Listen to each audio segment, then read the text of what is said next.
Hey guys, how's it going today? Welcome back to another video from G-Bus Outdoors. Today we're out just trying to fish. Anything that bites. Whatever bites, we're going to try and catch it. So stay tuned. Hopefully there's a lot of action for you guys to witness today, and we'll get to fishing. Well folks, marking some fish. Finally, there we go. Oh, that was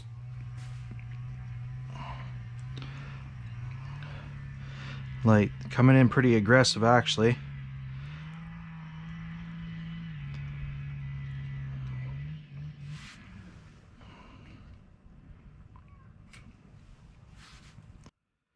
Drop it back down.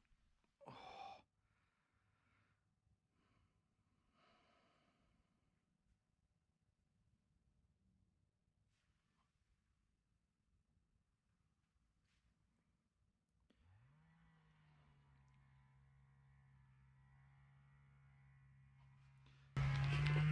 There we go. Finally hooked up. Finally, little guy. Little walleye, look at that. Not a bad looking little guy. Caught him in the bottom of the chin. Get the forceps. Quick little pop. And that's done. And off he goes back down to the races.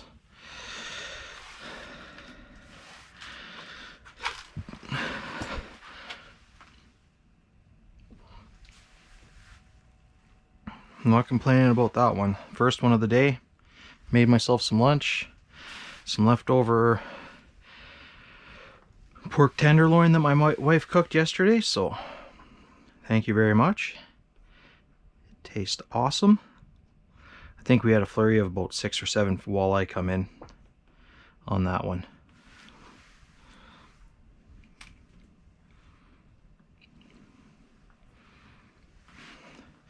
Caught them on the Acme Hyperglide. See if they're still around here. Well, I worked this fish that's on bottom, so I grew up in Kenora, Ontario on Lake of the Woods. Now residing in Alberta, obviously. And I remember being, I think it was 13 or 14, and I'd always hop on my bike, drive over to the bait shop, or ride over to the bait shop, grab a dozen minnows for $4, and then I'd head on down to the harbor front. Especially like in the May long weekend, you can fish off the docks there and stuff like that, because I didn't have a boat growing up, but I loved fishing. I was always out, always gone. And I remember there was a bunch of tourists. It's kind of rainy and gloomy, typical May long weekend pretty much across Canada. You always get that couple days of rain or snow or frigid temperatures, right? So here I am jigging a live minnow out there. You can use live bait, and I drop down and I'm kind of walking along the dock, kind of mimicking a little bit of a trolling action, you could say, but I'm bouncing it off the bottom, and then I hook into this big fish. And I mean, it was big. I probably, by the time when I got it up and I saw it, it was a walleye, probably around the 27 to 28, 29 inch range. And there was a bunch of tourists walking on the pier just off the dock, and they all saw me. They're Oriental folks, and they kept on asking me if they could keep it, And I looked at them and I told them, do you guys have a fishing license? They go, no. I'm like, well, then I can't give you this fish. Then they kind of got upset with me because I released it back into the water, because I knew it was a big female. She just finished spawning out. And yeah, just, it's stuff like that. Like, I grew up doing all that kind of stuff, and it was just awesome living there and fishing all the little lakes around and everything else like that. And I do get the odd time where I get to go back home, visit my parents, and try and do that at least once a year for a couple weeks. So in the future, you guys are going to see some videos from fishing for walleye and smallmouth bass on Lake of the Woods. Maybe I might go up to some of my smaller lakes that I used to fish as a kid. north of Kenora, which there's hundreds, millions, thousands, whatever you want to call it. But if you just look at a map of Google Maps and put it on satellite, you'll see that off every little road there's a lake to be fished, whether it has lake trout, walleye, smallmouth bass, pike, the odd muskie in some of them, perch, lots of jumbo perch out that way. Yeah, I think it's really unappreciated out that way. Burbot as well. So it's just one of those magical places, especially for a fisherman. If you really love fishing, that's one of those places where you can go and you can pick one lake in the morning, and literally, if it's not producing, you can hop over to another one or another one. And especially in the wintertime, like, you got a snowmobile, and the snowmobile trails connect lake to lake to lake out there, so you could be fishing 5 different lakes throughout the day. Go for lakers in the morning, into the afternoon, go hit another lake for walleyes, and it was a blast. Like, I used to spend pretty much every day, rain or shine, out fishing out there. So trying to get back to my roots here in Alberta, but I'm hoping to bring you guys a lot of quality videos, and hopefully you guys can stay tuned and hit that subscribe button. So, but that's all I got for now. That fish took off. It's been pretty slow bite here today. This pressure going up and down. Last weekend we have negative 30s with the wind chill for Celsius. Today we got plus 5 Celsius out on the lake. So the lake I'm fishing has probably a good 30 to 35 inches of ice. So it's pretty safe to drive on right now.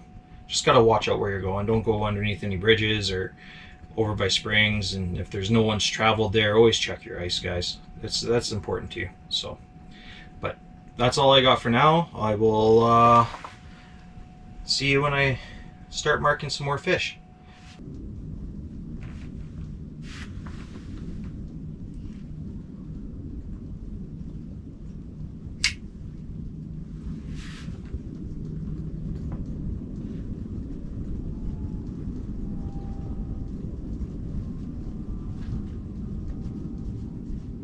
See if this hole pounded in the sand will make it a little pissed off.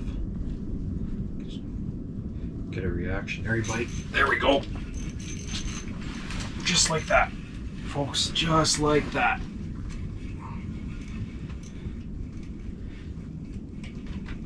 Some decent head shakes on it.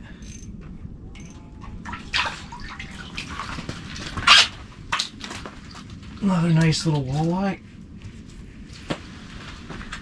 Look at that. Inhaled that bait. Inhaled it. So we gotta be quick, right? That's the name of the game.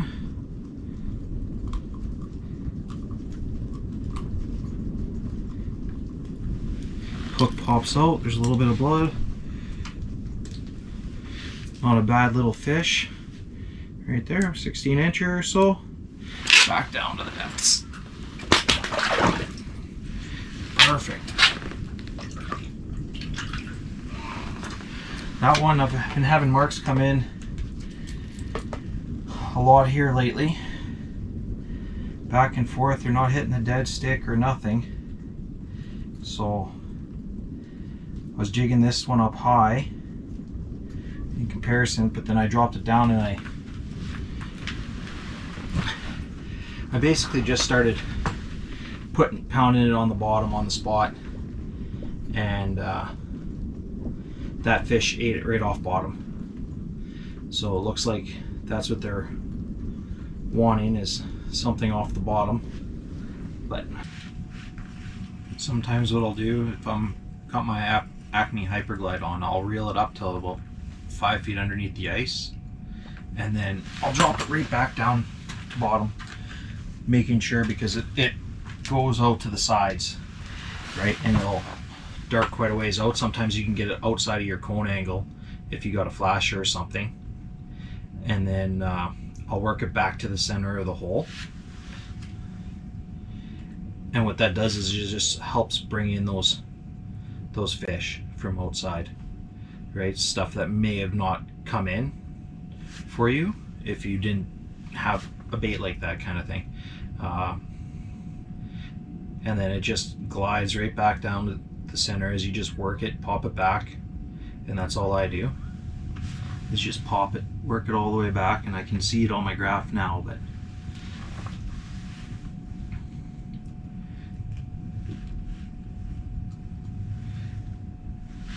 then I'll bring it up about a foot or two and just pop it in the same place. Bounce it 6-inch little rips, especially if they're not biting, like if they're biting really slow or whatever they have been today, at least for me. There's a group of people fishing off behind me here, and they've caught about 3 or 4 fish already. Young kids there, and they're all excited, and I'm glad for them. Like that's awesome.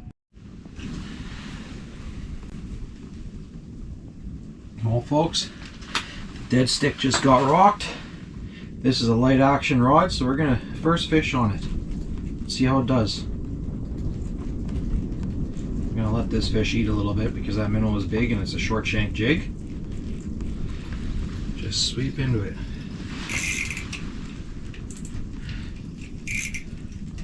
Feels like a pretty decent fish for this rod.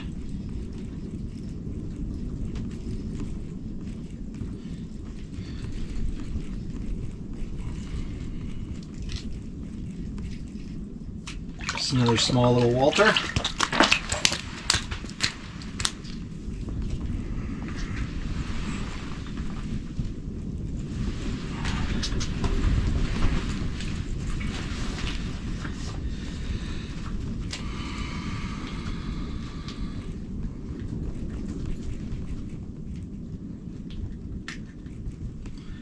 Pops out. That's on my new rod, the Frostbite Royal Flush. Little aggressive guy, isn't he? Look at that. I think I'm marking another one down there, so there's the fish. Back down the hole he goes. One thing I do notice about this rod, and it's not biting into the hype or anything like that, but it loads up really nice,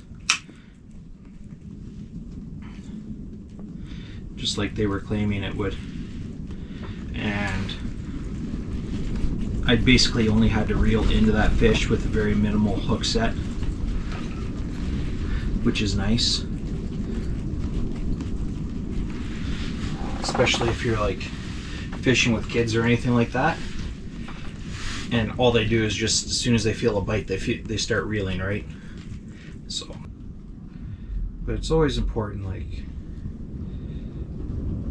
keep on trying, keeping your tools handy too. If you catch a fish, if you get those hooks deep, like on that last fish, having your forceps ready, your jaw spreaders if you need them, lip grippers, I don't recommend them. All it does is put a big hole in the fish's mouth eventually.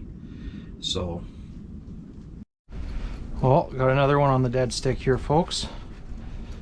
It's a pretty good hit. Nice little sweep. I was just packing up so I can fish outside, take the tent down. This wind's gonna be horrible, so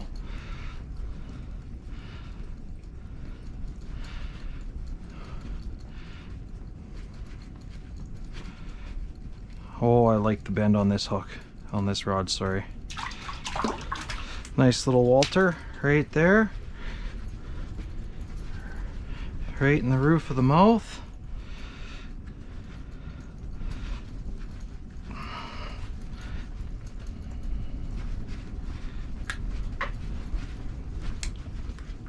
No point in measuring it.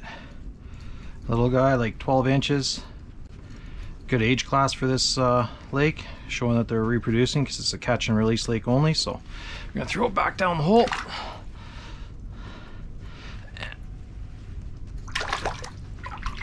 Folks, I hope you can hear this.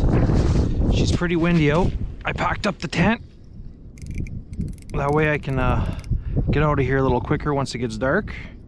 But I don't know if this will be my last one or if we'll try for one more. We'll see. This is feeling like a nice little fish. Nice little Walter. Perfect eating size.